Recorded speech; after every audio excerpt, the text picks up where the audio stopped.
Well, Terry, we're here. We're We live. are.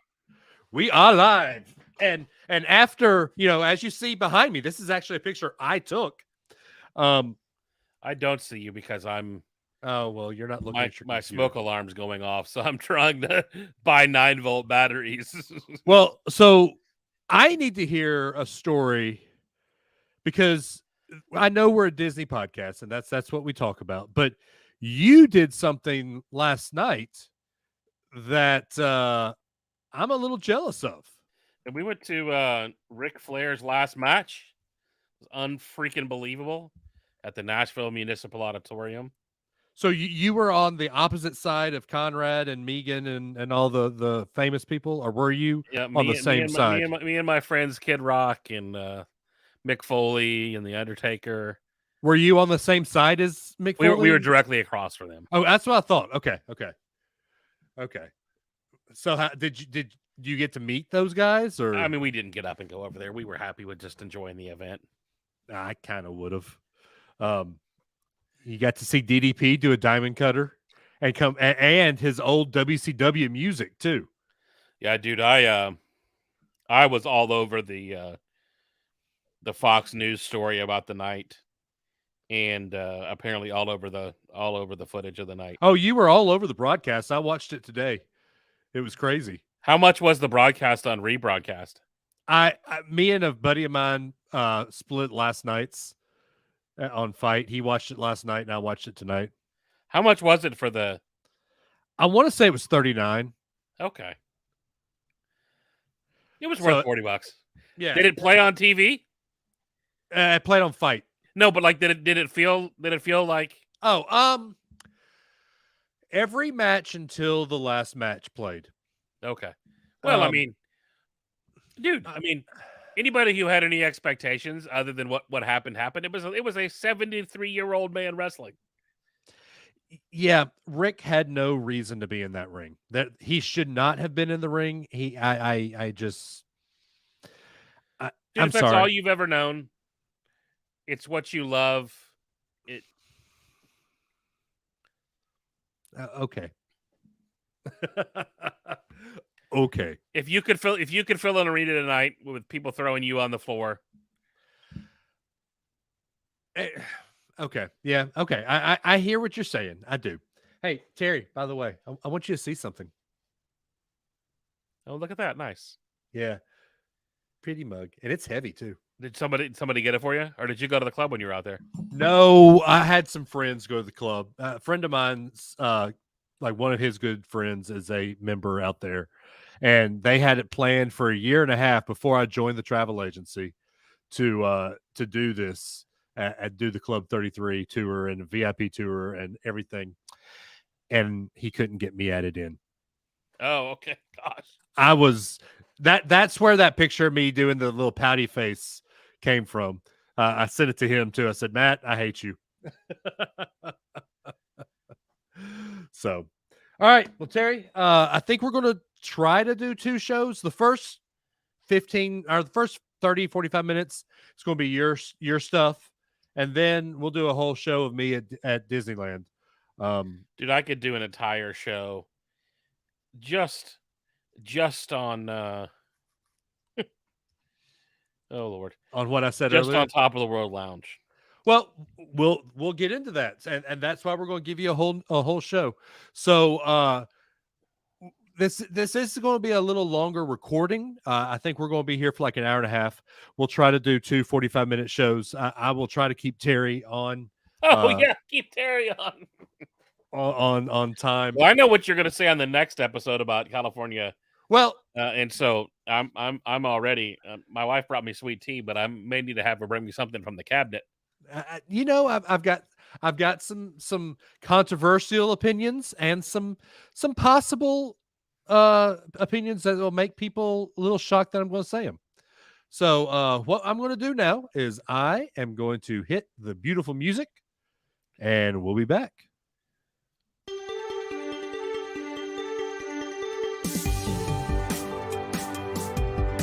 This is Top of the World, the Disney Vacation Club podcast. A proud part of the WDW Today and Laugh-O-Gram Studios family. Join us as we talk parks, points, perks, and all things DVC, and how to get the most out of your membership. Here they are, Dave Adams and Terry Weaver. Well, welcome home. I'm Terry Weaver. I'm Dave Adams. And you are listening to the Top of the World podcast, and Top of the World Lounge is open. But we're not there. Ish. Okay. So here's a funny thing. Yeah. We were supposed to be there this weekend. Okay.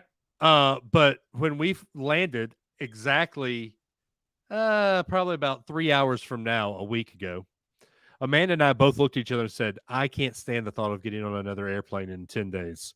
So we canceled it. Oh, really? Yeah. Where were you staying? Saratoga. Did they give you your points back? Yeah, they did. Wow. Yep. That's generous. I know. I'm shocked they did that. I mean, DVCs, they've been good to me lately. Yeah, I mean, dude, that's... Well, also know when you use those, it shows up that you use them. Right. So... And I definitely use my points. Yeah.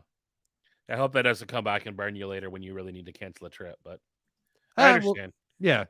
But it's been hotter than snot on an asphalt. So like it's warm in Orlando. So yeah.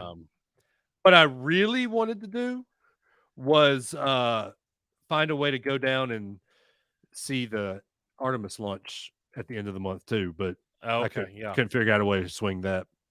That's the Boeing program you work on, isn't it? It is. It's Boeing and NASA and everything. So yeah, nice. Yeah. It goes up. The date right now is supposed to be August 29th. Problem with those launches is like it could take a week if it gets cloudy. Right. Exactly. It has to have I don't know. You have to have perfect weather for it. Yeah. It literally has to. It doesn't just have to be perfect. It has to be perfect, like 200 miles from from everywhere. Right. Exactly. So you know it's not the easiest game in town. It's not, but it's something that I've been working on for a few months, and that people here at Huntsville and at NASA have been working on for years. You guys have been on that forever. Yeah, I'm excited it's finally here. So, all right. Well, Terry, let's get to it. First off, do we have any news? I think we do, because yesterday the barbershop opened. I think that now means everything at Magic Kingdom is officially open. Was that the last? That was the last holdout. Yep. The only thing, and today, we're recording this on August 1st. Today, Disney welcomed back the cultural program. Yeah. Cultural exchange. I about said a cultural appropriation program. Well, let's not do that. The cultural exchange program came back today. So we will finally start seeing people from the countries that you go in Epcot, as well as the people that were working there will be back at their original location. So I think that we're going to see a lot of the staffing issues, if not fixed, maybe alleviated. Man, I sure hope so. Because it's just the countries aren't the same. They're not. I mean, I ate at Rose and Crown last time I was there, and I had a guy from New York waiting on me. From Yonkers. Right, exactly. I'm like, you might be from New York, but you're not from York. So let's just stop. And it doesn't work. No, it doesn't. Not when we've been used to what we've experienced in the past. Yeah. It's just silly. And that's going to kind of key in on a lot of what I'm going to talk about on our next episode, or if you're watching this episode, on our next episode about Disneyland. So just keep that in mind. All right. So you say so. This is all about you. So, sir, tell us about your latest trip. Well, man, I went down to Central Florida to record some video content to promote the thing. For those of you that follow the algorithms, Yeah, video content is king right now. So I your went down, TikTok's been blowing up, man. dude. I mean, I've had a couple of TikToks that have had crazy views.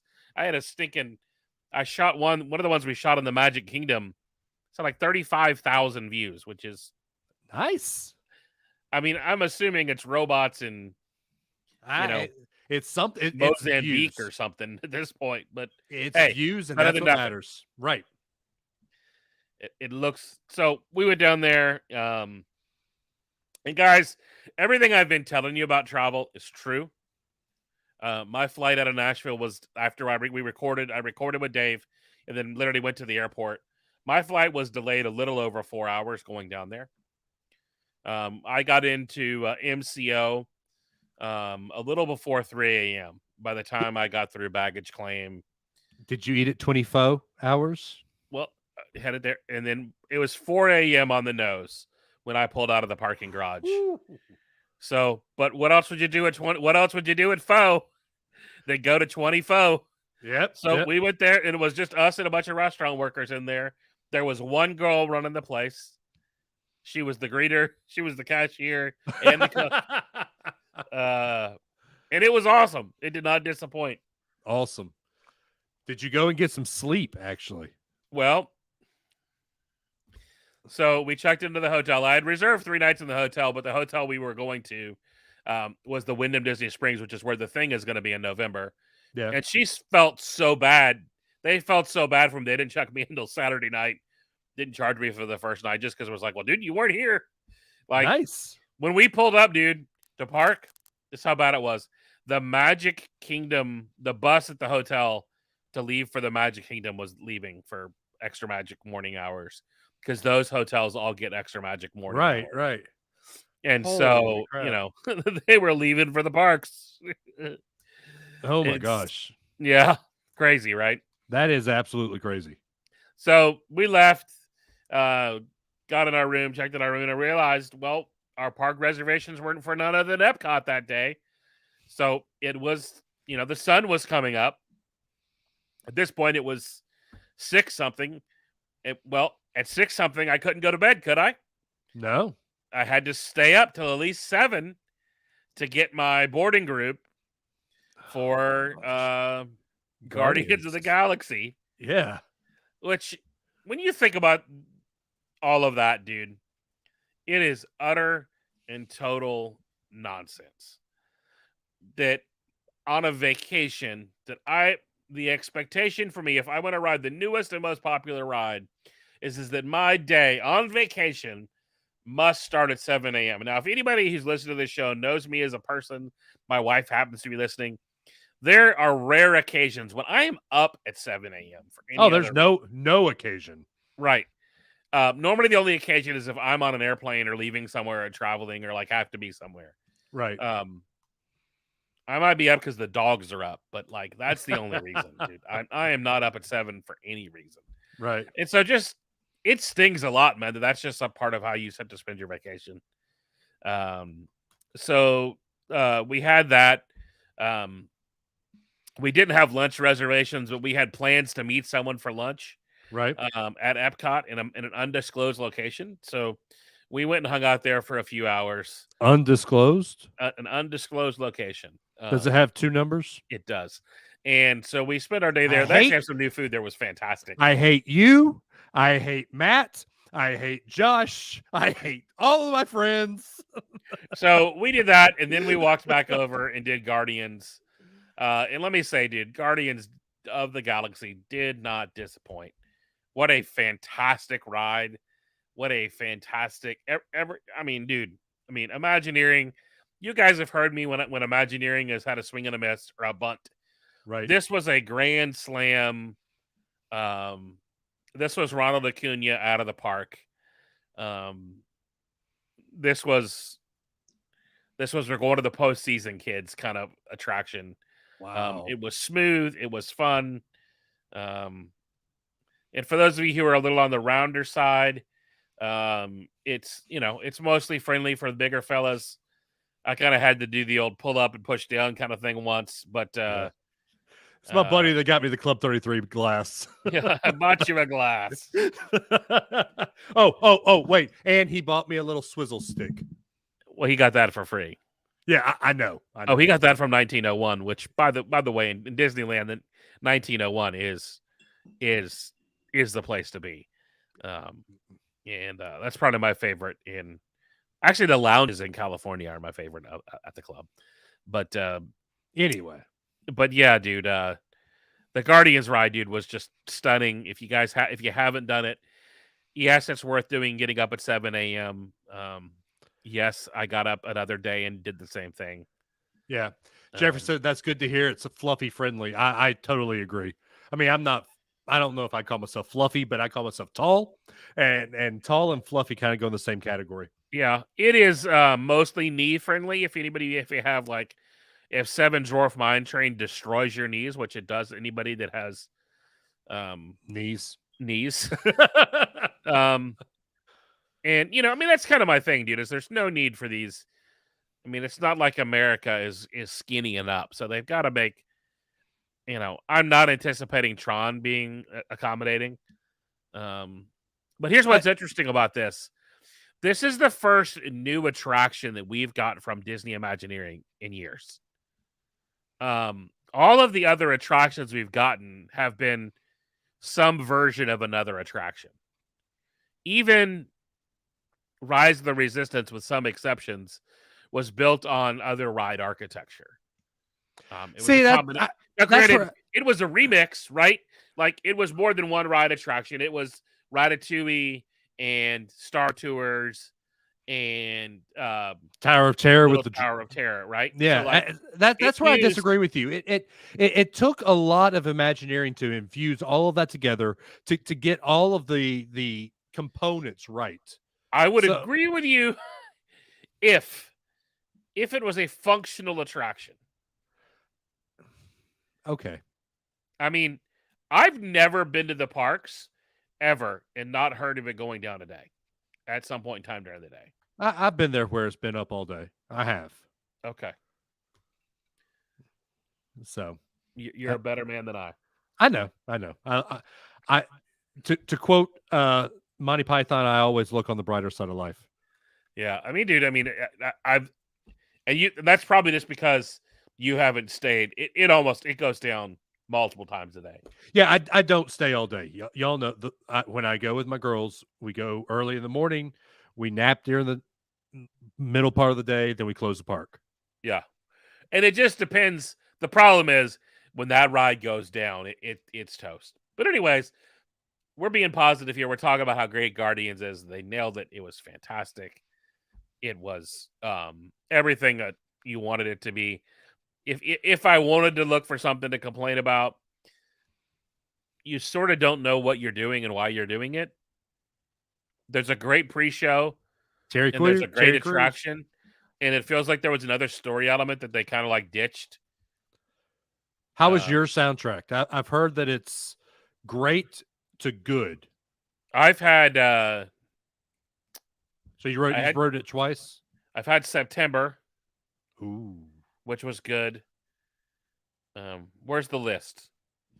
I'll have to pull it up. I shared it on WDW today. I'm trying to think of what the other one is. Okay. So you got to write it twice. Yes. Let me ask you this. How was the motion in the ocean in the sun? I had no issues. Okay. So what was your second song? I'm looking at the list of songs. It was the better one. Oh, really? And September's good too. Tears for Fears, Everybody Wants to Rule the World. Oh man. Okay. That was perfect. All right. So how was crowd level when you were there? Intense. Really? Yeah.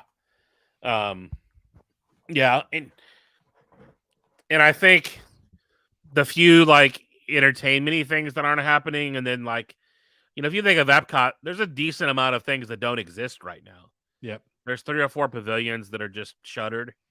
Akashurst is not open. No. And so I mean, Akershire isn't huge, but that's 500 people that aren't out roaming the parks. Right. Now, granted, I think if the festivals had started, it would have shifted a little bit. I left the day before Food and Wine started, which, in my opinion, July is way too early for Food and Wine to start. I agree. Although Eat to the Beat is amazing this year. Oh yeah, dude, the Eat to the Beat lineup is super solid. I'm a little sad I'm not there this weekend because it's Joey Fatone and friends. Yeah, which it'll be Chris Kirkpatrick, that whole lineup that's been traveling together. Chris Kirkpatrick, probably Lance. Last year, JC Chazé showed up with him and some of Backstreet Boys. Yeah. So my entire 90s. Yeah. I didn't realize you were such a boy band fan there, Dave. Oh, dude. You should listen to my show tomorrow night, and maybe we'll talk about how Matt and I won 90s music trivia on the cruise we were just on. Nice. So, oh yeah, dude. I love boy bands. Had no idea. Yeah. I was a rocker in the 90s, so I listen to mostly guys that sing like this. Yes, because every band had that lead singer. Yeah, Scott you're right. Stapp was in every band. James Hetfield. Yeah. All right. Anyway, so Epcot, I'd say the way you're talking about it, you'd probably give Epcot a B. Epcot, but dude, I mean, Epcot was fantastic. I mean, it was the new. You know what's awesome? Which is really two attractions is the Connections restaurant and the Connections Cafe. Okay, so tell me about that. That space is fantastic. I did get Starbucks there one of the days we were there. The new location is awesome. The floor is the old original map of Epcot, which is awesome. Oh, that's cool. Just everything about that. They nailed that. There's so much seating in there. It's the only Orlando Starbucks location with actual seating because the restaurant has seating and they built up a plethora of seating choices. Even some random stadium seating in there. Really? Yeah. And that is the old Electric Umbrella building. Okay. And anybody that's nostalgic for the Electric Umbrella, they need to calm down. Because that was awful. There was nothing to be nostalgic about Hockey Puck hamburgers. Yeah. And I saw something yesterday. Maybe it was Saturday. The talking trash can is back. Oh, Push. Yeah. Push is back, but I think he's at Connections. Odd. So I know. It's an individual. There's a guy in Orlando that owns it. He came out to the very first thing we did when we did De Las Portas Festival. Push was awesome. Really? One of my favorite photos is Logan, Will, and I hanging out with Push at at De Las Portas Festival. Push came out and talked to everybody. It was awesome. That's cool. All right. So, all right. And then we went to Flying Fish. My friend had never been. And then over dinner, he was like, dude, I've never been to Trader Sam's. What's Trader Sam's? I was like, okay. we're gonna resolve that one tonight. Well, what I thought we were going over there was to go to Trader Sam's and then go or put our name for Trader Sam's and then go to the fireworks. But there was a storm incoming and the fireworks. The reason we were going to see the fireworks still went off, but we weren't about to go over there and get soaked for it. So we just stayed there. They called us for Trader Sam's and Trader Sam's is sort of, it's still, they're still running the Chapek Plus operation over there. There's only 2 of the drinks that actually come with the souvenir cups right now. Really? Half the part of the tech's not working. I didn't see anybody's bar stools fall to the ground, which is that's the important part. Yeah, so there's still some, they're limping in, and that's kind of still the interesting thing about this, Dave. Is when we were there, we had just hit the 2-year anniversary for the parks reopening. Right. So when we talk about the parks and all this and this magic comes back and yada yada yada, it's been 2 years. It has, but get it together. this is where you and I disagree, because I still say there's an issue with staffing the parks, and that's not just because of Walt Disney World issues. It is hard to get staffing anywhere. I think with this cultural program coming back, the people who are working at Epcot in the countries will now be put back in their normal spots. So I do think that that's going to be fixed. And that's thousands of employees. It really is. And let's hope college program comes back in full effect, which is also thousands and thousands of employees. So I hear you, Terry. I do. It's been 2 years, but there are still things that aren't back. Right. And dude, I understand that. I went to Chewy's tonight. Half the restaurant couldn't see it because it didn't have the servers. Right. I expect Chewy's not to be able to figure that out. Disney is charging more. It's more everything.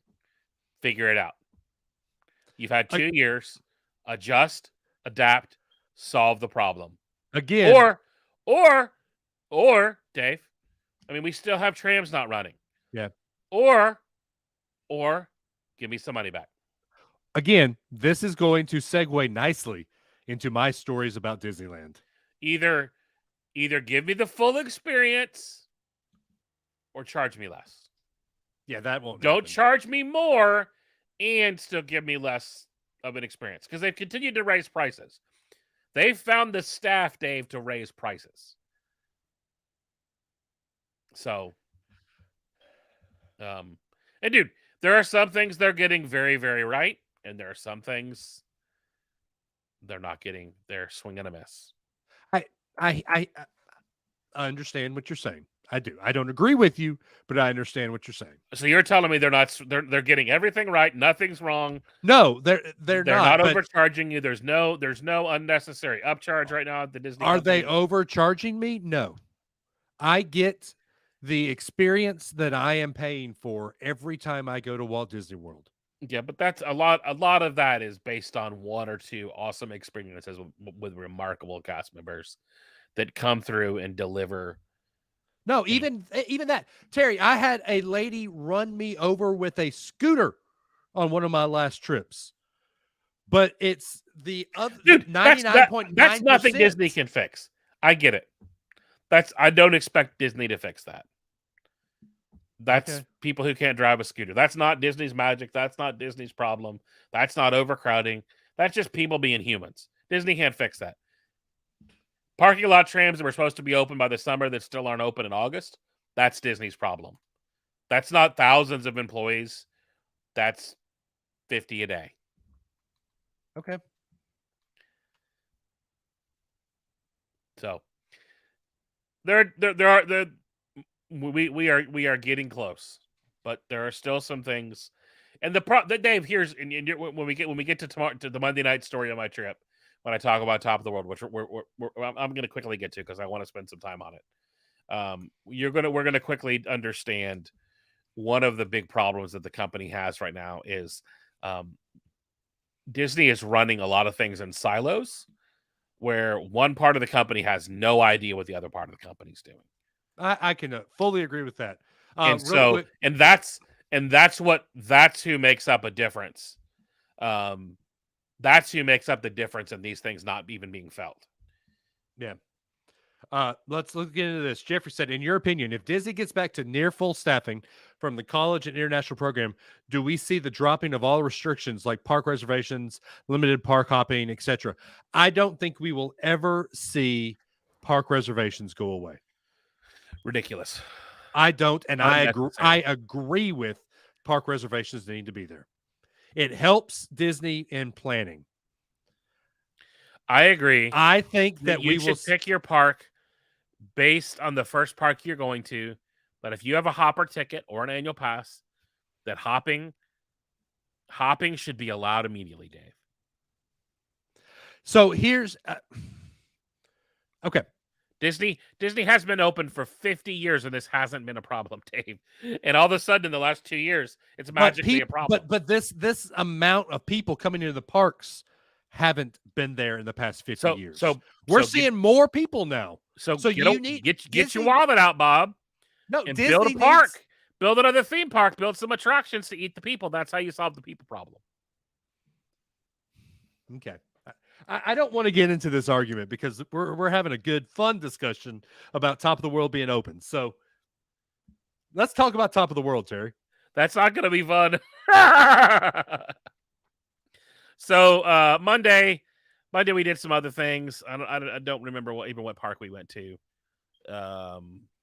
but we ended up planning our day to get to the part you really want to hear about is Top of the World Lounge. So I decide the best time to go to Top of the World Lounge is going to be when it first opens. So I figured I'll get there a few minutes before 6 when the lounge opens at 6. Yeah.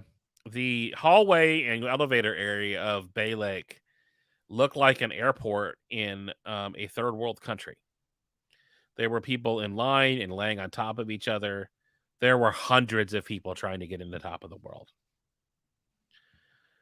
So now some of the things I have acquired some of this knowledge, and I'm not going to tell you who told me the knowledge, but it's somebody who knows. Somebody who knows? Who really knows. Okay.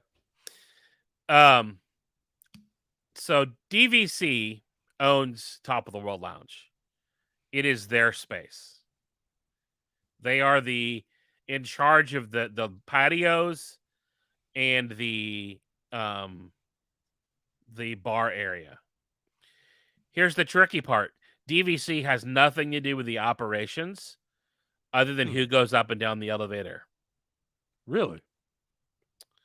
The management team and restaurant team from Steakhouse 71 handle that property. So someone decided prior to the pandemic, there was a lot of members, and these people, I don't understand these people. They would go up the Top of the World Lounge to watch fireworks, but not eat or drink anything. Which would be like going to Chick-fil-A and bringing your McDonald's. Right. You just don't do that. It's a business establishment. So there are servers up there, but what's happening right now is many of you have asked this question, Terry, what do I do? Do I make these silly reservations they're requiring? And right now they've been requiring people or asking people to make, I believe it's a $55 reservation. Dave, you can look it up. It is. It's 55. It's 55. And that 55 gets you a drink, an appetizer, and a dessert. That's worth it right there. Here's the beauty of that little situation is they've only got a handful of tables, right? So you're basically reserving one of those tables, and your table's being held for the whole night right now. From when to when? From 6 to 11. Oh, wow. Which no one ever goes up there and stays the whole time. Right now, there are 2 fireworks shows in the Magic Kingdom, or there were in July. I don't know if they've continued it in August or not. For most of July, they were doing a 9 and 11 o'clock show. Yeah. I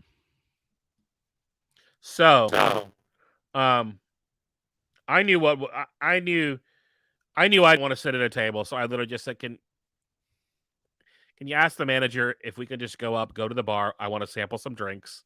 I want to sample an appetizer. I'll stand outside. I'll hold it. I don't need to sit at a table." Because I wanted to go up and experience the lounge and be able to tell you guys. And live stream. Yeah, because Dave asked me to. So you had lots of people watching. Yeah, people were appreciative of what I asked you to do. Yeah, and it was nice. It was good to see the lounge open again. I'm gonna stop for a minute about just the operations of it and give you this caveat, and then I'm gonna talk about the theming. They're still figuring it out. Be patient with them. Be kind with them. It's a bit of a dumpster fire right now. I'm just warning you. Don't plan on going up there. If you really want to go, pony up to $55. You get the appetizers, the food, and the drink, and I will give you a review of the things I tried, as well. In fact, let me pull up that menu so I can remember what it was called.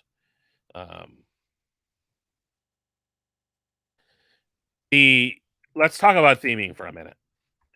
Dave, what did they when they did it? What did they use? They used the phrase like reimagining, right? Did they not? Did you see that? They did. There was not a lot of imagination used in reimagining the Top of the World Lounge. There are probably 6 to 8 pictures of villains, which is cool. Well, let me give you. They are probably 11 by 17 photo prints of villains that you could go to your neighborhood Walgreens and print out. They had the cast members were dressed pretty cool. The cast members' outfits were hip. I'll give you that. That was probably the best theming. Was a nice fedora and a villainous feather. And the menu is very villainous. Okay, no, hold on. Let me. Okay. If we're talking about decor, you and I, Dave, could have decorated your basement with a stop at Walgreens in the photo lab and a trip to Party City, or even Spirit of Halloween, since it's about that time of the year, and decorated and themed your basement much more villainous than they did. The coolest one is there's a booth now that is in the corner booth that you and I have kind of joked about. Right. That booth is done pretty well. There is a coat stand that has Cruella de Vil's coat on it and her hat. That was kind of cool. And then on the far wall is like a table. And the best way to describe it is the table looks like it might as well be like a casket. Like it just feels like there's flowers set on it. Like we've come to mourn the loss of Sleeping Beauty. She didn't make it through. And then above the casket type looking thing are 3 capes on the wall. And by capes, I mean literally, dude, you got them at Party City for your Cruella de Vil costume, for your Ursula costume. Really? And for just a brief moment, we lost Pat, I believe her last name is Farmer. The voice of Ursula passed away yesterday. Yep. Super kind, sweet lady. She's been around the Disney community, always super kind. I highly recommend you go look up when she did the ride. She did her own Ursula reading the Haunted Mansion ride queue for a Disney convention once. It's one of the coolest things I've ever heard in my life. Oh, that's awesome. And she was a sweet lady and embodied Ursula and made her come alive. The theming that you're going to get at this, Dave, and this is where the menu is interesting. It very much feels like our wives got together and threw us a villain's birthday party and named everything. Like it. That's kind of the level of the theming, right? I don't know that they got Disney Imagineering involved in this, and if they did, they didn't get them involved. Well, so if it's not owned by Disney or DVC, no, it's owned by Disney. It's owned by the Contemporary Resort.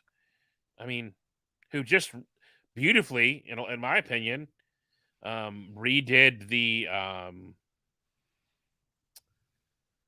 rooms to be Incredibles themed, which I think those look great.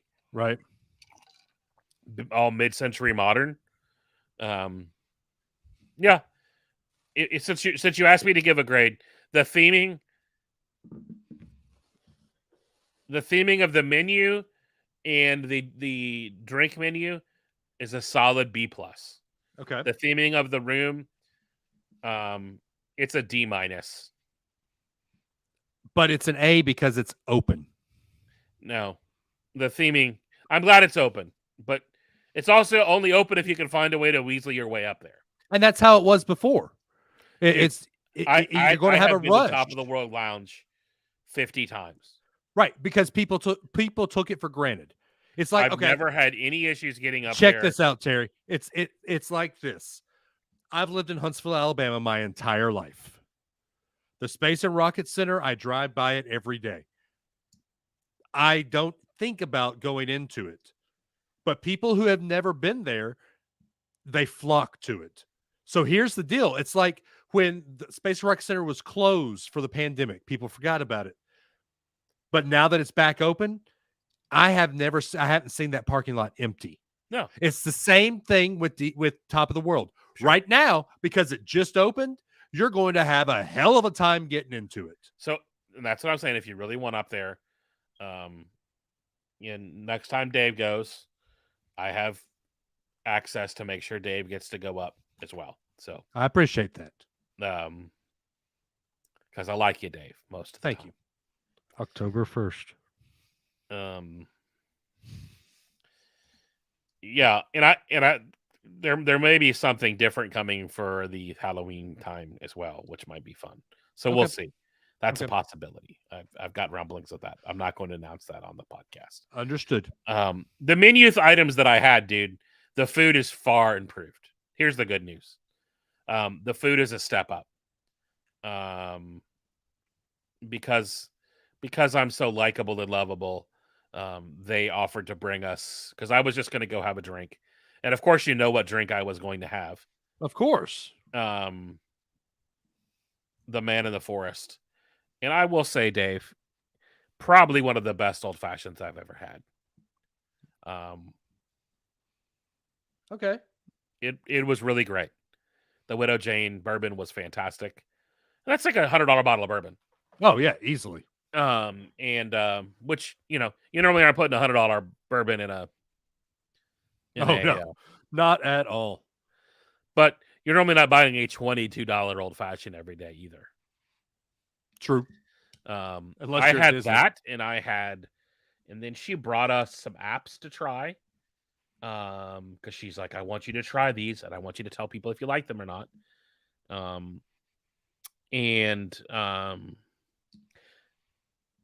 I saw someone else. The cake is the same as it was before, the 7-layer cake. It looks fantastic. Highly recommend that every time. I got the Tomatoes of Terror flatbread. Ooh, that sounded amazing when I saw it. That was super great. And then she also, Who's Afraid of Pork Belly sliders? Ooh, those were great too. I saw everything that they had, and they all honestly looked great. The only thing that was looking a little was the plant-based flatbread looked a little odd, but I mean, plant-based things tend to look a little strange. Right. Everybody was talking about their drinks. The big hit of the place, Dave, is, and this is going to be a game changer. They have ordered bars to go outside, and when you can get service outside, the patios, they put a ton of seating out there. Good. They put like really nice, like almost sectionals out there, and like chairs. There's probably seating outside for. There was like 3 on each side, and each of those probably seat. There's a decent amount of. Ooh. I don't know what just happened. We were moving around. I don't either. Tossing around. But yeah, dude, the seating outside was super nice. That was great. So if you say it's a small space, tell me this, Terry. If you were to put a number on it, putting outside and inside, how many people in the world is going on? How many people do you think can fit in the Top of the World lounge? What is happening with our live stream? I don't know. I feel like we're on I feel like you and I are the board for press your luck. No whammies, no whammies. Yeah. I think it outside holds like 100 and something, and inside holds probably 60 or 70. Okay. But I mean, it's only open to DVC members who are staying currently at a Disney resort. And right now it's blue and white card. I think it's just blue. Okay. I think white card might be able to buy the $55 thing. I believe it's just a blue perk. Okay. Cool. Here's the policy on it. If you read it, it's not real clear. It's kind of clear as mud. Dude, they have improved the space. The process needs improved. DVC kind of got and really interfered with the operations of the restaurant, which they shouldn't have done. Right. and nobody. You should reserve a time. You should reserve a time and get 90 minutes. I mean, you get 2 drinks at Cantina. But no one's who's going to go up there and stay from 6 to midnight. Nobody. Unless you have unlimited funds and just want to drink, which some people do. Yeah. I will say, you could actually make this a dinner option for a night. The food it's almost like upscale quick service level of food. Okay. I mean, the flatbread was top notch. And the sliders were great. I don't remember what the other savory things. There's a giant pretzel. I mean, a pretzel's a pretzel. Like you can only. Do I have plastic cheese? That's the only thing. You have a whole grain mustard. Oh, okay. But all the cocktails looked great. The charcuterie board looks nice. I mean, I kind of saw everything they had to offer. Yeah. I mean, dude. I mean, I'm planning on bringing friends up there when I'm back in October and November. I mean, it's definitely it's what we've been asking for 2 years forever, now. dude. And it's finally open. Right. I think the reservation system was through August, and we'll see if that comes or goes. I think it's going to take a little while for the new car smell of it's open. I can come back up here again. People want to see it again because they haven't seen it. Now, granted, dude, I went on the second night it was open. Right. Now, I intentionally used DVC points just to stay that night. And as we wrap up, I'll kind of share my experience for that, because I mean everything else I kind of did is like normal things we do at Disney. So there's really no need for me to. You don't need me to tell you about any of it, I don't think. Yeah. I don't think it's that interesting, unless someone has a question about anything specific to do. I'm just pulling up my pictures. Well, tell us about your stay, your DVC stay, because I know you stayed at your favorite resort, the one that I talked down upon. So tell us about. Dude, it's not my favorite resort. Okay, talk about Saratoga. I checked into Saratoga. We were at the Wyndham for a couple of nights because that's where the thing is going to be. Before I do that, let me actually. I went on one of the best safari rides I've ever been on.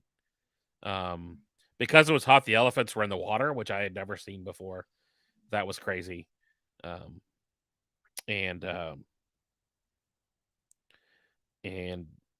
yeah, that. And I will also before, I don't want to end the show with this bit. I did bring home a souvenir from Walt Disney World. That kind of caused me to blow up my travel schedule and make some changes. So I will say this, that definitely, take your vitamins, wash your hands, use the hand sanitizer, which from there was hand sanitizer everywhere. I couldn't find hand sanitizer anywhere at Walt Disney World.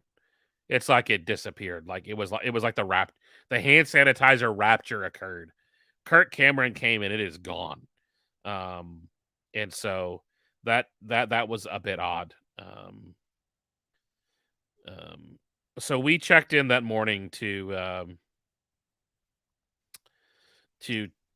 Saratoga via the app. I checked in the night before, and we went about our day. We went to Top of the World, and then we had dinner reservations to meet with friends at Jose Andres's tapas place there at Disney Springs. And we left dinner at 11:30, and I still didn't have a room assignment. 11:30 at night? 11:30 p.m. Oh my gosh. Apparently there was a glitch where the AM and PM was broken in my Disney experience that week.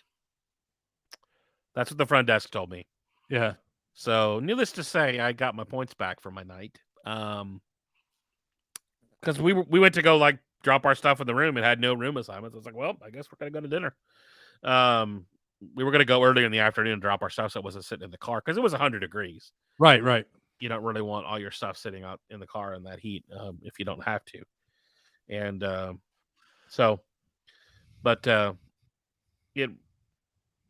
and once again, I'll say this clearly to anybody that's ever has an issue with a DVC stay of any kind. Be sure you ask for a manager. Be sure if you have an issue that you don't wait till you get home for them to solve it. I mean, the lady that got on the phone, she's like, I am so sorry. She's like, well, why did you just book one night? I was like, well, we were just doing Top of the World. She's like, how was Top of the World Lounge? And I was like, it was kind of chaos and disaster. She's like, yeah, we've heard that. I'm so sorry. They were very apologetic and, there was no questions. She's like, what do I need to do for you besides giving your points back? Do I need to do anything else for you? I was like, no, you don't need to do anything else. Give me a room. Well, no, I was calling. She called me from my room. Okay. Because she wasn't available. That's the other thing is there's no manager. So they managers that are sharing resorts at night. Okay. So like the same manager is managing like 3 or 4 resorts overnight. Wow. Which sounds nuts. If something happens. So, but yeah, man, we had a great trip. And I'm real hopeful the Top of the World. I met the folks in charge over there and I think they're gonna get it turned around and I'm just wanting you to set your expectations. Don't go up there thinking you're gonna get this awesome Oh no, I mean over the top villains themed experience. I've seen the pictures. It is what it is. It's villains ish. Terry, here's and I've said this for a while. We've asked for it. We got it back. We can't complain about it being ish or whatever. We've got it back. That's what I'm not matters. complaining, Dave. I'm reviewing and helping people set their expectations. It's not a complaint. Okay. I don't have complaints about it. I have honest, clear, this is what it is. Be grateful we have it back. Yeah. I can totally agree with that. So, all right. Yeah. So let's go ahead and wrap this one up.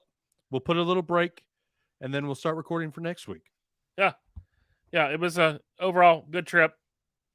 Had fun. Got to experience some new things.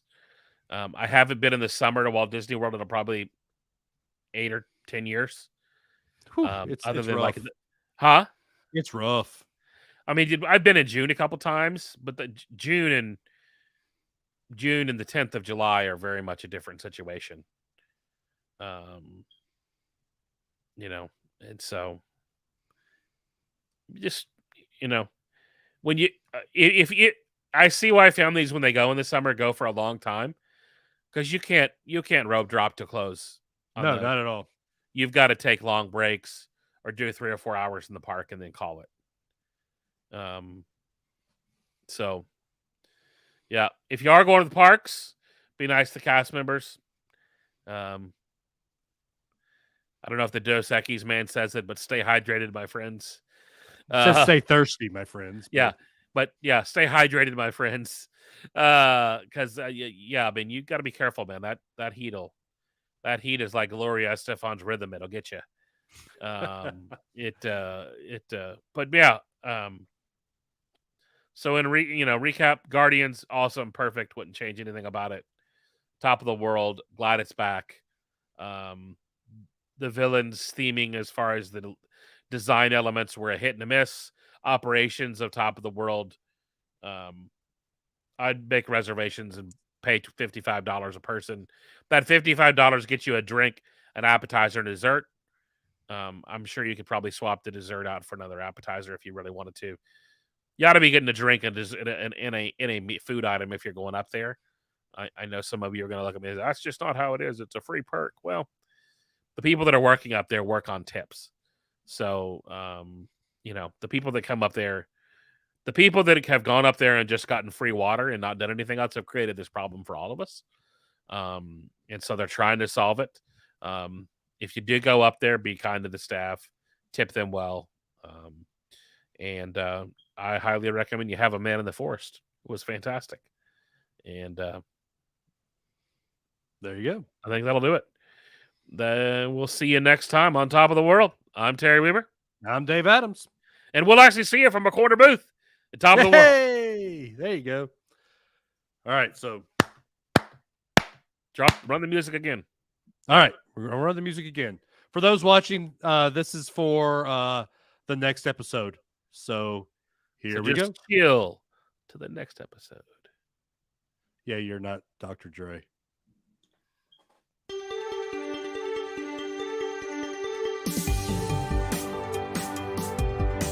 This is Top of the World, the Disney Vacation Club podcast.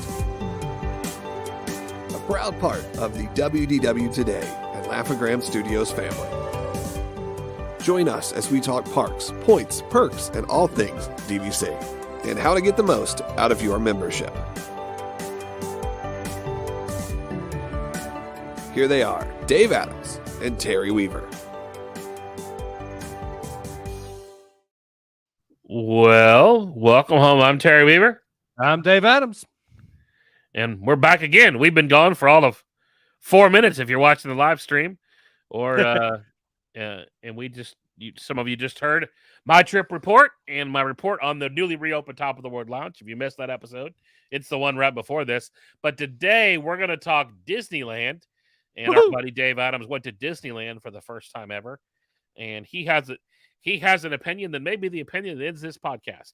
So you may be seeing history being made tonight. So here's the deal. Okay, so I went into this wide open. I had the only expectation I had was that it was going to be the best trip ever because I was super excited about going to Disneyland. So first off, if you're flying into Disneyland, do not fly. Here's my Dave's tip of the day. First one.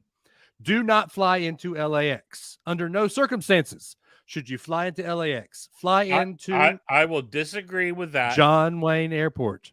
I will disagree with that with this caveat for some people, Dave. If you could get a direct flight into LAX, it's a slightly different experience. I got a direct flight from Seattle to John Wayne. Yeah, but Seattle's a major city that has, you probably took Alaska to John Wayne. Delta. So a lot of people can't get that. And so, okay. But here's why I say that. Oh, and dude, the proximity is amazing. John Wayne is right there. I mean, it took us 20 minutes to get to the park. And it just was, it was amazing. I actually Ubered, but what did that cost you? So because I had so many bags, it was $100. Because you had to do a biggie. I had to do a biggie. But because of that, I found a guy his job is just to pick people up in his big excursion. So I now have a personal driver every time I go to Disneyland. I got his card. In fact, we'll use him again when we go. So it was great. It was perfect. The drive from Santa Ana to Anaheim Disneyland was picturesque. It was beautiful. I got to see the Angels Stadium. I got to see, you drive right past it. You can. That's an interesting way to bring people in, but that's why he chose you to bring you in. That's interesting. Well, that's and then you get to see everything. I love seeing the mountains. I did not think it was a mountainous region. It was beautiful. What I didn't like about it, and this is what Walt didn't like about it, is it's urban sprawl all around. There is no Disney bubble. And then all of a sudden you turn on Disneyland Drive and there's 3 hotels and boom, you're there. Had there been no urban sprawl, there'd be no Walt Disney World. Agreed. And that's why I like it, but I don't like it. So now's as good a time as any. Let's get into it. I'm going to upset some people. I did not like the Grand Californian. First off, the good. you hear that welcome home. There, no matter where you stay, no matter where you are, when you hear the people at the front gate say, "Hey, good afternoon, Mr. Adams, and welcome home," there's just something comforting about that. Grand Cal to me was a smaller version of the Wilderness Lodge. There was no smell, which I expect when I open those doors to be hit by a Disney smell. There's always a smell in the lobby. There was not a smell. Okay, you can't judge a hotel if the smellerizer is broken. There was not or a it smell. may have just been full of sweaty tourists and you smelled that over. The DVC building was a long walk with 5 bags. You know that there's bellmen at the door that'll take those for you. We waited for 20 minutes and no bellman came to talk to us. Outside? Outside. You pulled up in an Uber and a bellman did not greet you right there with your luggage? No. You can't judge a property based on inadequate people running the staff. The gift shop was tiny. I had to walk all the way to the Disneyland Hotel to get to a good hotel. That's a much shop. better gift shop. But you're in the middle of Disney, downtown Disney.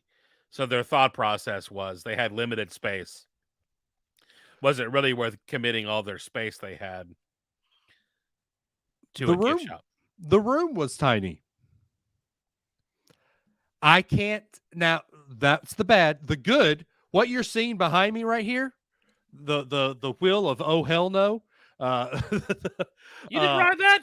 Oh, I did, but Amanda made me ride the stationary one. Oh, come on, Amanda. I know. But that was the view. The side view of this was from my hotel room. That's the safest Ferris wheel in all the world. It's actually a Ferris wheel that you know is locked into the ground. Right, exactly. But I the view was great. The other problem I had, we tried to go to bed at a decent hour a couple of times, and because we were so close to Paradise Pier, World of Color, the 10:30 show was loud and it's a long show. It's a great show, but it was loud and in my window. You're complaining. I know. It's a double edged. You had a nighttime spectacular so close to your room that you could hear it, and you're upset. What is wrong? What is by the way, with you? I'm being corrected. It's Pixar Pier. It used to be Paradise Pier. You old Key West loving. Hold on. Good Not gracious. Old Key West loving. Old Key West liking as opposed to Saratoga. But what's my home resort, Terry? Riviera. You think that Old Key? Here's the question: do you think Old Key West is better than Grand Cal? Do what? You think that the Old Key West is a better resort than Grand Californian? No. Okay. Not at all. Not at okay.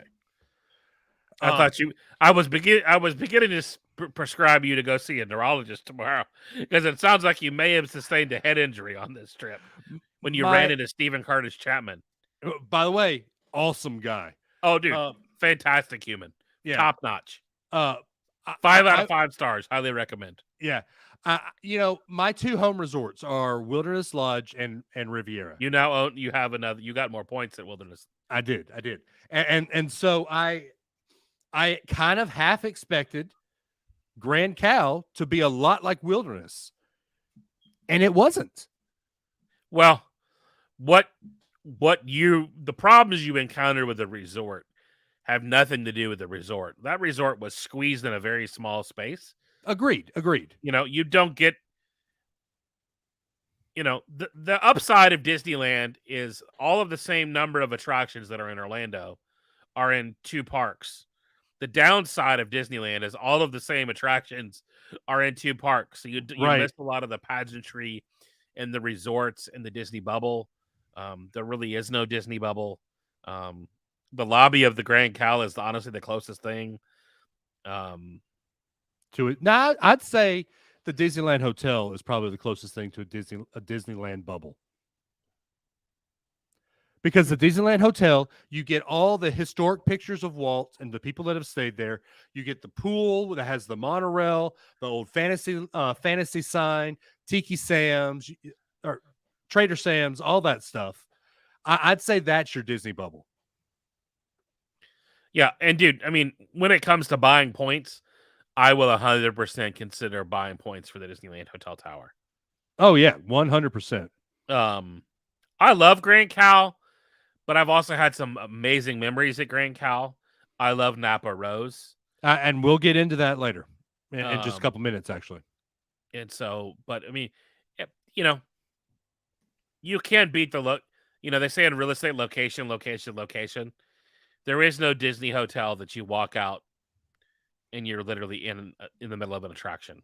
Grand Cal and Paradise Pier. What? Paradise Pier, you walked right into Pixar. They have their own dedicated entrance. Oh, really? According to my buddy Matt that stayed there, yeah.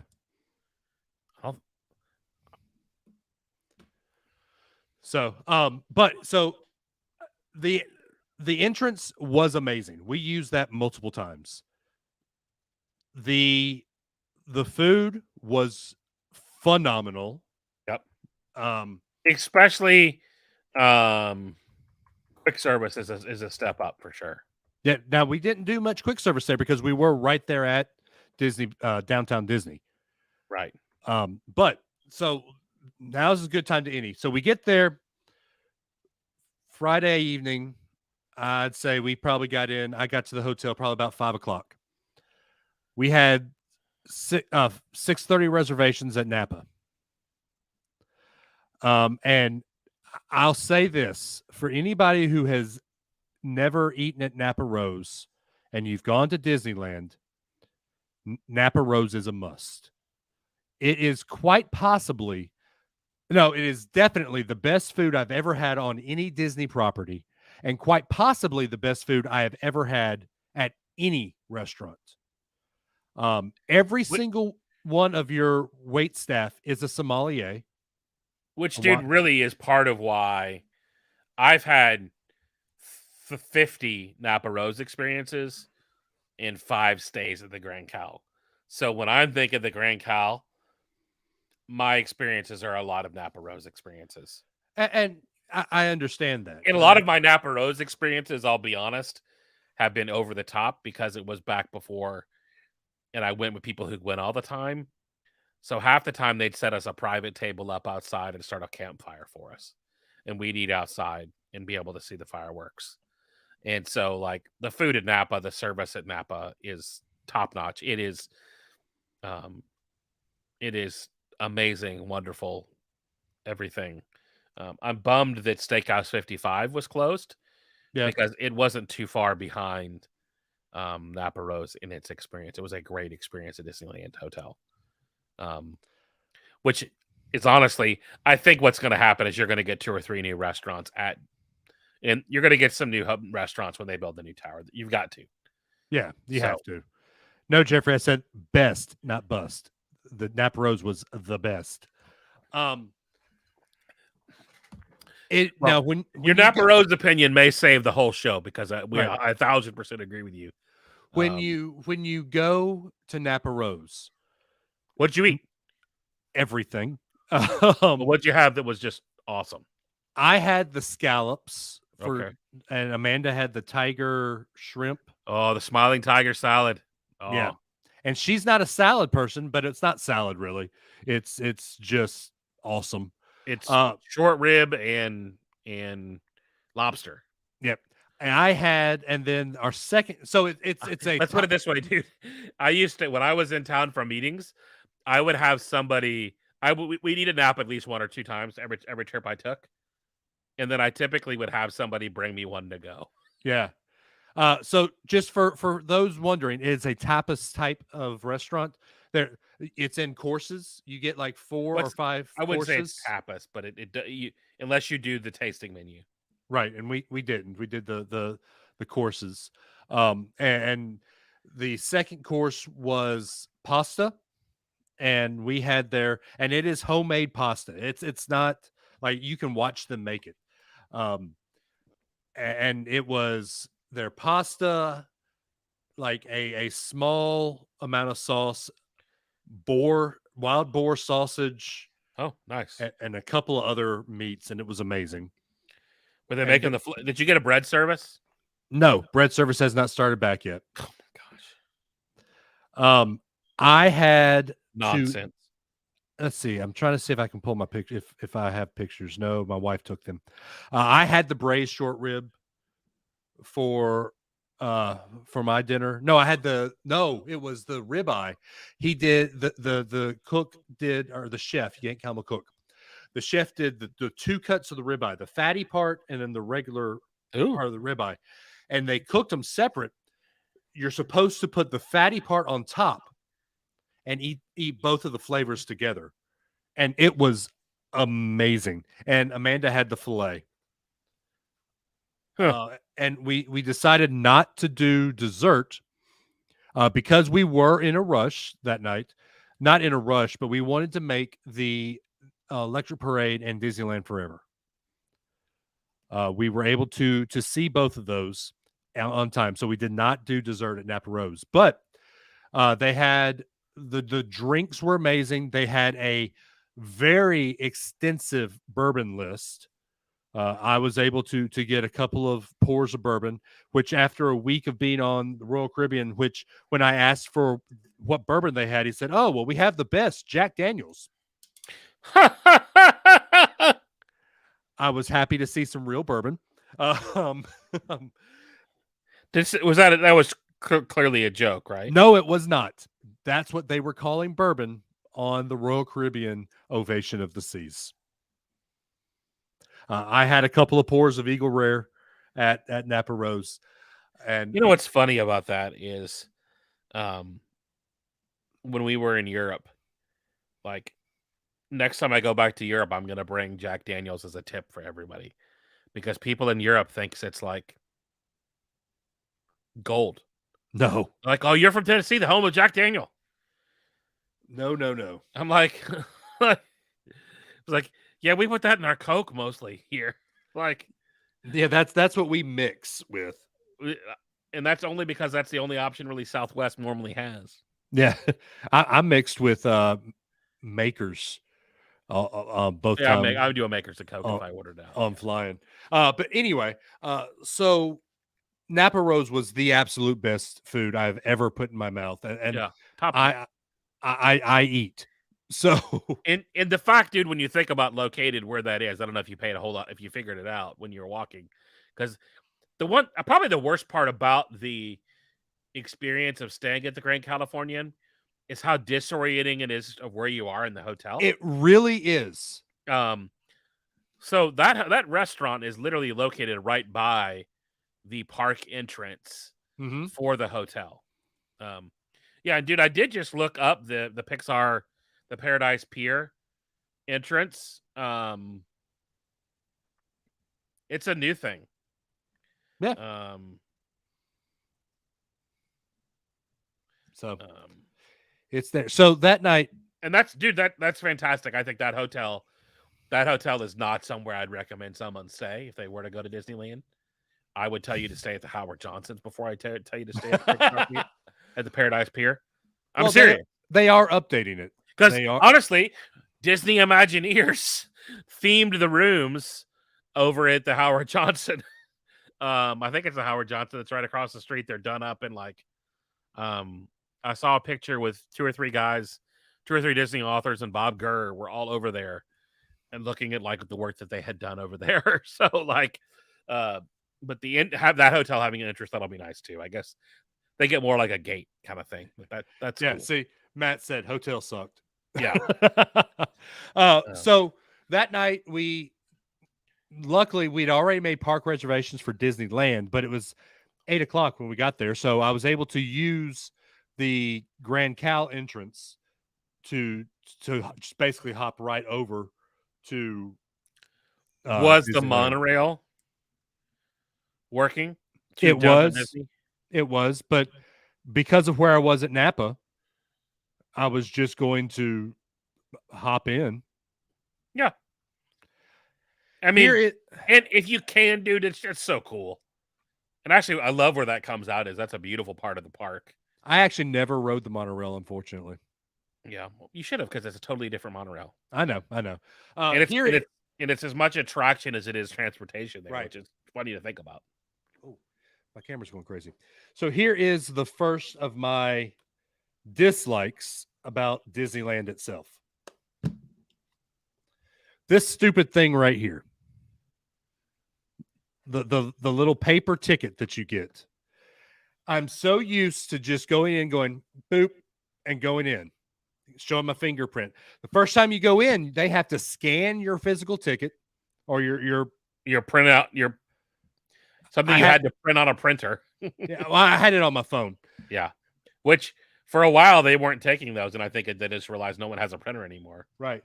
They take your picture with their little cell phone, and then you go on in. So it's not a quick entrance like it is your first time at Disney World. And it really slows down the entrance. It does. That's the first complaint. It might be one of my last complaints, actually. About no, I got one more. And you didn't like the lack of the bubble.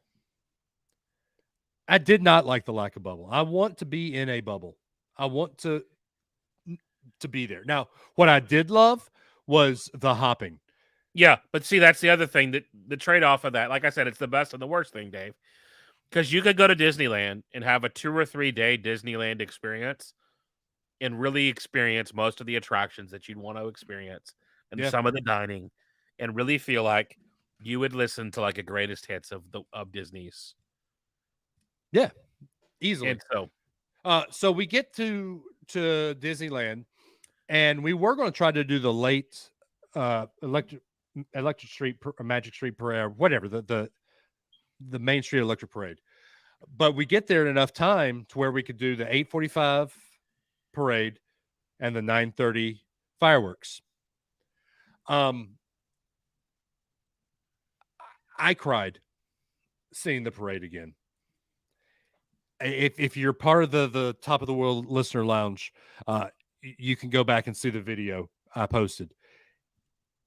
I think we've talked about my story of why my family loves Disney so much. When Ellie was 15 months old, we took her, and the first memory I have is her on my shoulders, just waving and smiling with this parade. This is the first time I've seen the parade since then. And just all these memories flooding back, and it was just beautiful. My first thought, or my first time of seeing a lot of crowds at Disneyland that night, should have been foreshadowing, because we got in the park at 8:30. The parade started at 8:45. We were able to get basically right up on the street and have a great view, because people in Los Angeles don't push. They don't try to muscle their way around. We actually everyone stayed seated until the parade got to them. You know why? Because there's only a small percentage of people there that are watching the parade. It's such a locals park that the local people are out experiencing the park because they know that the day guests are the ones that are going and experiencing those things. Yeah. So it actually eases the stress on the park of having those kind of experiences. Okay, I can see that. Which is why getting those things back, getting a nighttime parade, actually does make it eases the park a little bit, because it gives people more things to do. Yeah. Disney World needs a nighttime parade. Be it bring Paint the Night to Disney World. Bring the Electric Street Parade to Disney World. I don't care. Give us a nighttime parade. Send Josh tomorrow down the street with a flashlight and a glowing Mickey Mouse and some music. Just something. Something. Then we get to possibly my favorite thing I've ever seen in a Disney park. I've cried at Wishes. I've weeped at Happily Ever After. But what I witnessed with Disneyland Forever was 5,000% what we should have gotten for Enchantment. It opens with Walt. It talks about the legacy of Walt and Disneyland. It sitting there on Main Street watching it, and I had a perfect view. Sitting there on Main Street and watching it almost made me mad because I saw what perfection is as opposed to what we have at Disney World. Over and over on this trip, I saw how well Disney company treats Disneyland. And I think someone I know said it perfectly. Disneyland is the pet project. Disney World is the cash cow. And it's noted. It's very obvious if you are looking at it and looking for it and looking at both parks. Disney World is treated as the money coming in, and it's obvious because there's a lot of money coming in. Disneyland is treated as this beautiful crystal we put on the shelf. Oof. Tell me I'm wrong, Terry.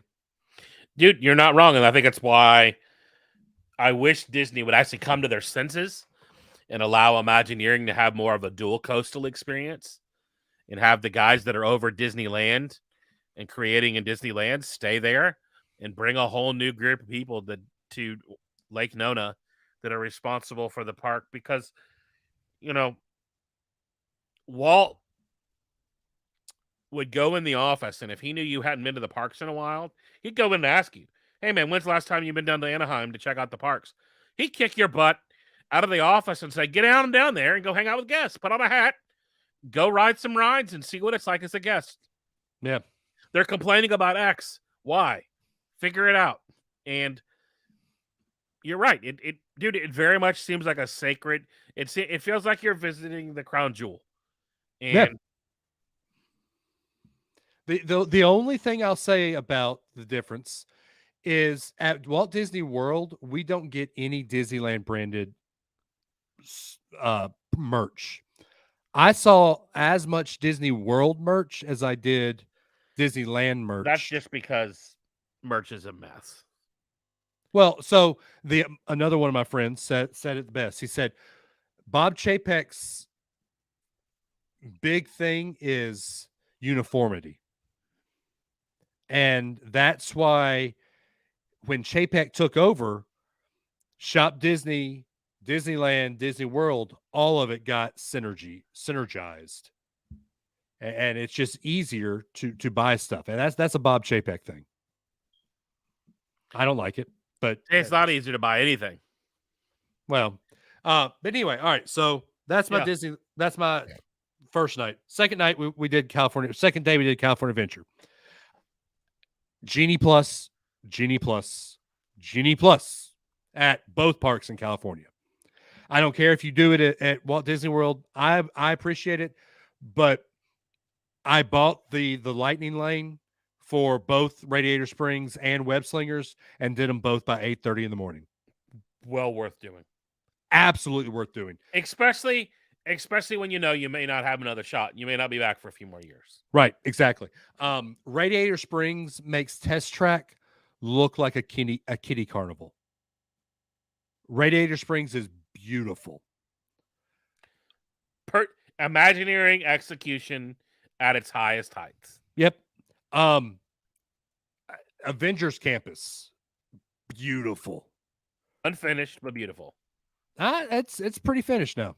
I mean, aside from the fact that there's only one open attraction. There's two. What's the second open attraction? Guardians and Web Slinger. Guardians is not part of Avengers Campus. It's right there. But it's not part of the campus. It's not part of. They didn't add anything when they put it there. Okay. Tower of Terror, that ride, the attraction's been there for 15 years. They rethemed it 4 years before the Guardians. That entire building that you pass across their web slingers, there's an unfinished attraction in that building. Across from Web Slingers and literally across from the Tower of Terror, the Tower of Guardians. No, across from Tower of Terror or from Guardians is Pim's Test Kitchen. Right, that building across from Pim's. Okay. There's a big giant show building that you could fit Haunted Mansion in. Pim's Test Kitchen is amazing food. Maybe the best quick service experience ever. The candy bar I had from there was unbelievable. Yeah, I know that sounds funny. The meet and greets at Avengers Campus are amazing. I will say this about the Web Slingers. This motion hurts after about 30 seconds. And this is what you have to do to shoot. You don't necessarily see. I did more of the. I don't know how I did it, but I did more of the Spidey hands. Well, that's see. Anyway, I felt better after that than I do after Toy Story. Really? Dude, after Midway Mania, I feel like after that last like little piece where you go all out on the rolling targets and you're going for the end, like, oh yeah, like the pulling of the string of that when you're trying to get one every half a second. Dude, I loved Web Slingers. I loved that ride. That was so much fun. Yeah. So silly. And, it was awesome. Yeah, it was just I love that you didn't need anything. Like I love that there was no gun or no string or it was absolute perfection to me. Yeah. And dude, once the whenever is it the Quinjet? Is that what that jet's called? Yeah, Quinjet. Once you go on the Quinjet attraction, which is basically going to be there's not a Quinjet attraction. That's what there's a Quinjet on top of the building. That's right. The Quinjet attraction. But they use it for one of their little shows. Well, they use the top of the building, but that's a show building. Okay. There is a lot. There are in that area. That show building is empty. There's a show building that looks like an airplane hangar that's literally the size of an airplane hangar that's empty. There's two show buildings next to each other where the Avengers store is on the edge of the campus. Yeah. Cigarette Web Slinger's doing the Disney point. Okay. That's funny. Okay. Also, here you go. Unfortunately, it started under Iger having Disney Parks merch at Disneyland, but it's gotten way worse post-pandemic.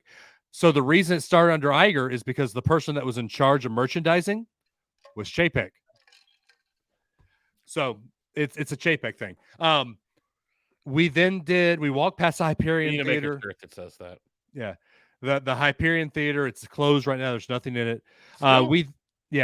We then did the Monsters Inc. ride. Don't do it. It's a waste of your time.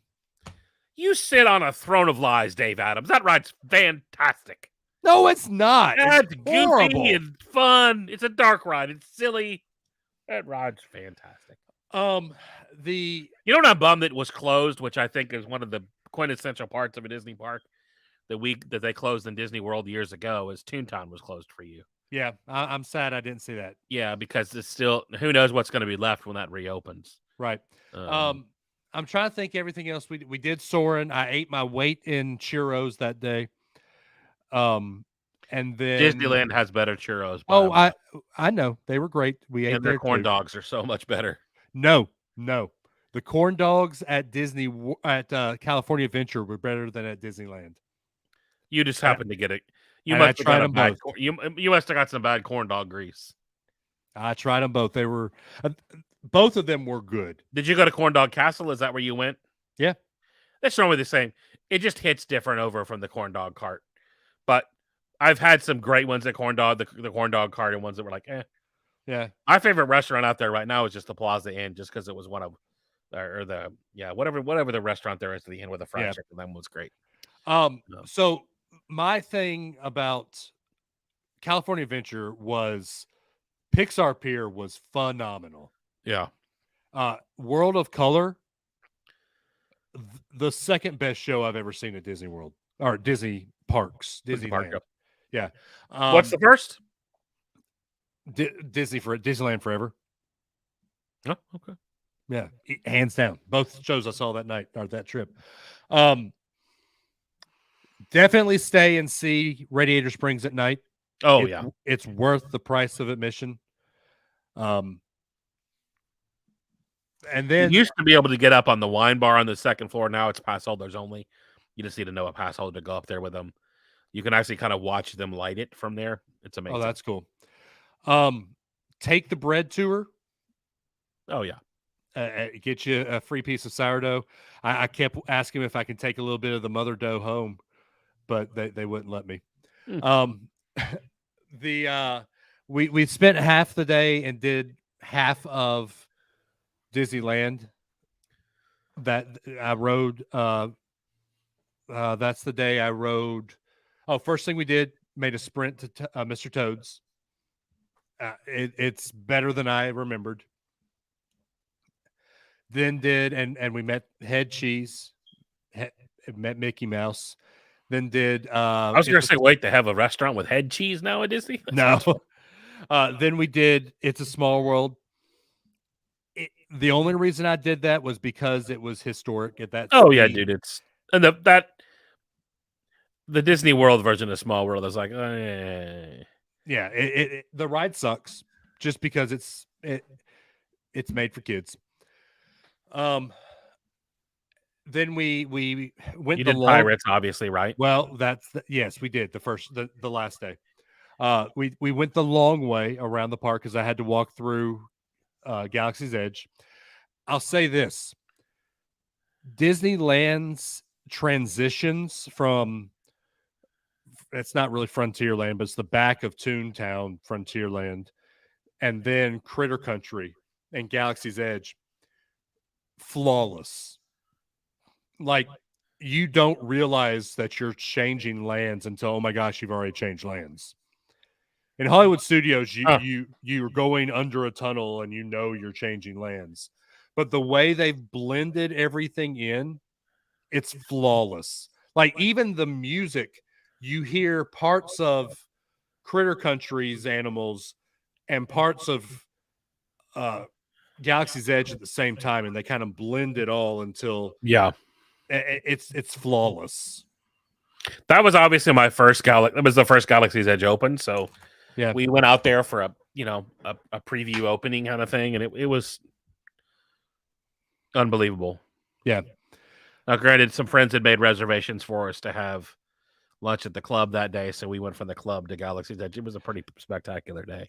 Getting into any part of their Galaxy's Edge is 100 times easier than it is getting into ours.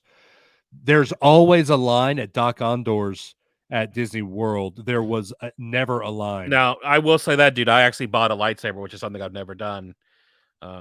My talk in November I'm gonna use a lightsaber in it for a purpose, and so I wanted to go ahead and get it now, so I didn't have to fool with it the day before I was gonna have you need it. And of course, some new hilt that came out, so it was nuts in there. Did you get the Cal Kestis one? No, I got the original, the Legacy, with the one that's been everybody's had. Okay. Anyway, so we did Haunted Mansion, and then we called it quits for that day. Well, called it a rest, and then we went and ended up with California Adventure. That mansion's amazing. Their Haunted Mansion is amazing. You have to pull the bar down, so just be prepared. The ghosts won't do it for you. The Hatbox Ghost is amazing. I never noticed the fact that the bar doesn't go down on its own. The bar does not go down on its own. And I'm going to spoil a little bit of magic for you. You realize that you're actually in an elevator in the stretching room. If you're used to Walt Disney World, the floor doesn't move really, but you feel the floor moving at Disneyland because you have to go down underground to get under the railroad. At Disney World, they don't have that issue. Yeah. The one place where you notice the railroad problem at Disneyland is the Pirates. walk to the Indiana Jones ride, Yes. which is, I'm not kidding, it's almost a mile, Dave. Oh, yeah. It felt like it was a forever walk. It's like a half mile. It's literally a half mile in and a half mile out. I mean, that thing is in Newport Beach practically. Yeah. And you walk back in and So there's Saturday. Sunday, we did not get there super early. We kind of moseyed in. I was able to get to rope drop Pirates. Their Pirates is phenomenal. The only thing I didn't like is the dumb cast member put me in the front of the boat. And their drop is a lot longer than our drop. So it was Splash Mountain, basically, for us. Because I was in the front of the boat. I always asked to sit in the last row. Yeah, I should have. But it was phenomenal. The scenes were great. The beginning was amazing. Going through the Blue Bayou was great. It felt like New Orleans. Like I really felt like I was in New Orleans for a second. We then went. I had a lightning lane or fast pass for Indiana Jones. That was phenomenal. Dinosaur needs to become Indiana Jones easily, and it can easily be put there. There's a theming that Tony Baxter did that where Galaxy's Edge now used to be called, oh man, what was that called before? It was like a Old West town. There was a petting zoo there and a barbecue restaurant. Right. But there was a design that Tony Baxter, Marty Sklar, McNair actually was on this team where that was going to be like Indy's like outpost camp. Oh, cool. So they could totally do that with Dinosaur Land. Especially now that they've taken out the mouse coaster that was in Animal Kingdom. Yeah. Yeah. And then we did Jungle Cruise. I'm going to ruffle some feathers. Jungle Cruise at Disney World is better. Well, yes. I mean, a lot of it's longer. Well, here's the attractions that people tell you: do the mansion, do Small World, do Pirates. The one thing that the Disneyland, except for the Indiana Jones ride, their queues are more minimal. Yes. A lot of the time, their queues you end up outside, like Star Tours, and just there's less space. I'm getting to it. Hold up. Who's wanting to talk about? That's Lincoln? Brad. That's Brad. Brad Toon. CA Canada, I think. The Canadian wants to talk about Abraham Lincoln. Well, we'll get to it. We better get to it. I'm about to fall asleep over here, Dave. My dogs need to go on a walk. All right. Fine. This is the longest trip report ever. Hey, it's the first time I've ever been. I rode Matterhorn. If you're tall like me, tell them you want the tall car, and it's the fourth seat. Your knees will thank you. They'll hate you. They have a taller section. Huh. Who told you this tidbit? I've never. My buddy Matt. Huh. Yeah. I rode Alice in Wonderland. Hated it. Love it. We rode the train.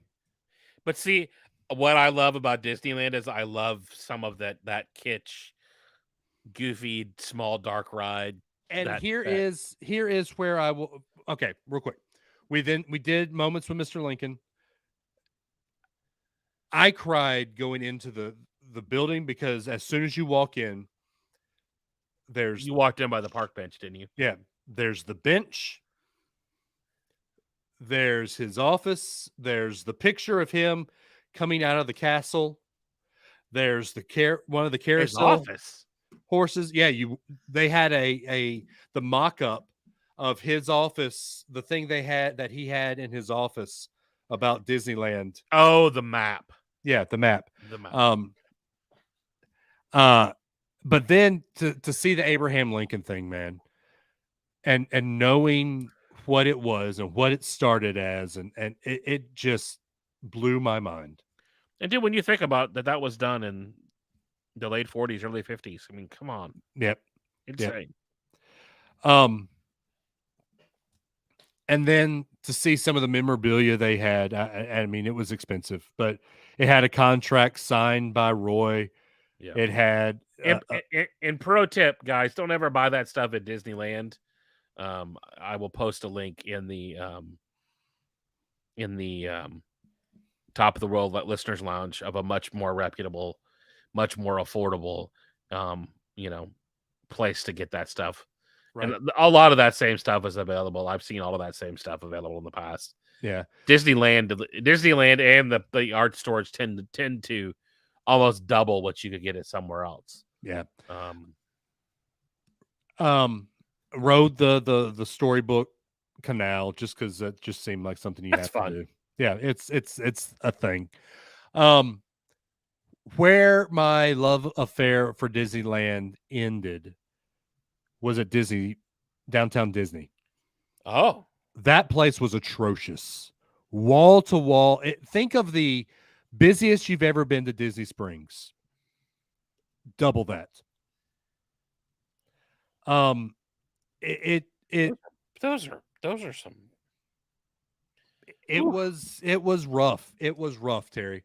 Like Those I are some don't big words, my friend. I don't get weirded out in crowds much, but when I am shoulder to shoulder with people walking like this and I have trouble seeing over crowds, it's an issue. And it was shoulder to shoulder, wall to wall people. So downtown Disney needs some better avenues of walking. So there's Okay. that. Yeah. I'll end with this. People have asked me since I've been back. Now that you've seen them both, what do you prefer? I'm going to say this, and this is where I'm going to upset a lot of Disneyland purists. I hear everybody tell me, oh, Disneyland has just as many rides as Disney World. They're just in two parks. You're right. There are. But when you're as many rides are Alice in Wonderland, Mr. Toad's, Snow White Scary Adventures, Pinocchio's, Storybook Canal, Monsters Inc., and you're counting those rides, give me the thrill rides over your little rinky-dink rides. I love. You know what a Disneyland purist will tell you to do, Dave? Yeah. Go to Universal. Exactly. But here is what where I'm going to say I love. That's not why you go to Disneyland. It's a different experience. It's part of it. What I loved about Disneyland was the proximity. Your kids would have loved those rides. Oh, and we're taking them back probably spring break. It's interesting to see how different of a person you are when you talk about the parks when your kids aren't with you. Oh, you would have had a completely different experience. A lot of these things. You are 1,000% correct. But here's what I loved about it: the proximity of the parks were amazing. Yes. You can hop at 1:00 instead of 2:00. The other thing, and this is what I kept saying was foreshadowing. The cast members at Disneyland were, bar none, some of the best cast members I have ever seen. And that's kind of to be expected just because it's their park. They take pride in it. But what I didn't expect was the guests at Disneyland and California Adventure were better than anything I've seen at Disney World. That's interesting. Here's why I say that. Which is interesting because you normally don't think of Californians as right. We were kind, warm folk. We were at PIMS and we were people watching for a second. Couple gets up or is about to get up, and this elderly couple, one of them was in one of the little scooters, was trying to come over to the table or trying to find a table. The people that were getting up saw him coming their way and said, "Here, let me get this table for you," and took his tray from him, set it on their table, wiped the table off for him, and then went and put their stuff away. You just encountered some good humans. That's awesome. What you see at Disney World was what I talked about last week, or the last show if you're watching tonight. We got ran over by a woman in a scooter trying to steal a table from us. Oh yeah, people a slot. Yeah, right. So I actually asked a couple of people about it, and their response was, what you see at Disney World is your tourist park. What we have here, and this is cast members and guests both told me this, what we have here is our park, and we are proud of our park, and we take pride in our park.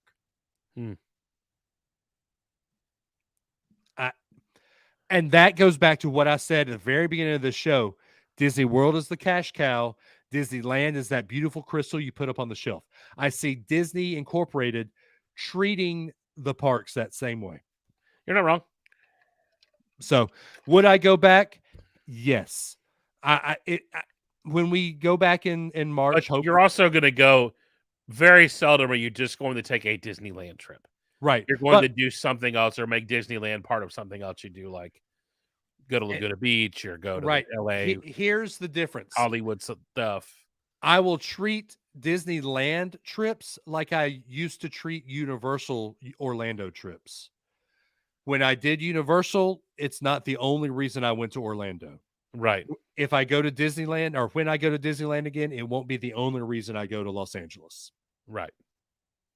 There's the difference right there. If anyone ever asks me what is the difference between the two parks, there's your main difference. Yep. Disney World is what you do if you need want to go on a vacation. Disneyland is something you can do if you have 2 or 3 days. Right. Do I still put Disneyland on a pedestal because of the Walt experience? Yes. Will I still get emotional every time I see that lamp light up? Yes. In fact, Terry and I had a 15-minute text conversation because I was afraid one day the lamp wasn't on, and I was about to get really mad at a cast member. Yeah, dude. Yeah, that. I mean, and like you said, they wouldn't let that happen because that's part of their story and they're proud of it. Right. Exactly. And that's what I'm afraid of. And I'm not going to get too political here, but I might get a little bit. So I apologize for a second. But I'm afraid that whereas at Disneyland, Walt is still appreciated for who Walt is, but at Disney World, they are, I don't want to say whitewashing, but they're history washing Walt. They're taking Walt out of the parks. They barely acknowledge the fact that he was the one that found the land. Right. And if they didn't even read Roy's dedication on the 50th. And if we get, they did. It was played over the loudspeakers daily or hourly. I was there. But if we get this new fireworks show where we're about to talk about the 100th anniversary of Disney, the company, if nothing is mentioned more about Walt, or if Walt doesn't open it with a phrase or one of his sayings or a paragraph, then I'm going to raise Cain. Because it feels like they're history washing Walt. Interesting. Well, I think that'll do it for today's episode. I don't disagree with you. Call your congressman, let your senators know. You have a voice, you have a vote. I don't know if we have that at Disney, but you do. You have your wallet. You stay home. You go to somewhere else. You go somewhere. You speak up like we do on this podcast and tell the truth, even when it's not good. Dave actually had some negative things to say about Disney today. I did. It's a little weird. Yeah. And so, yeah. And dude, we still love the place. We'll be back. Yeah. Like you said, dude, the lamp needs to stay on in more ways than one. Agreed. So, let's, remind Disney of the magic, and I think this 100th anniversary, I really hope that we lean into the nostalgia. I'm excited for this 100th anniversary. And if you don't know, the Disney Brothers Studio was founded in 1923, so you're coming up on 2023, which is 100 years of Disney magic. Yep. So let's hope for some exciting things in 2023, because you're going to come right out of you're already starting to see some of the 50th stuff disappear. Even though we're still technically celebrating it, I think through the end of the year. Yeah, it's end of the year. But you're going to see 100th stuff start to pop up here pretty soon. So I'm trying to think of where you would. There's not a DVC lounge, so I can't make a Disneyland. You know what? From the Napa Rose Lounge, I'm Terry Weaver. I'm Dave Adams, and we'll see you next time on Napa Rose, the California Adventure Podcast. Bye, y'all.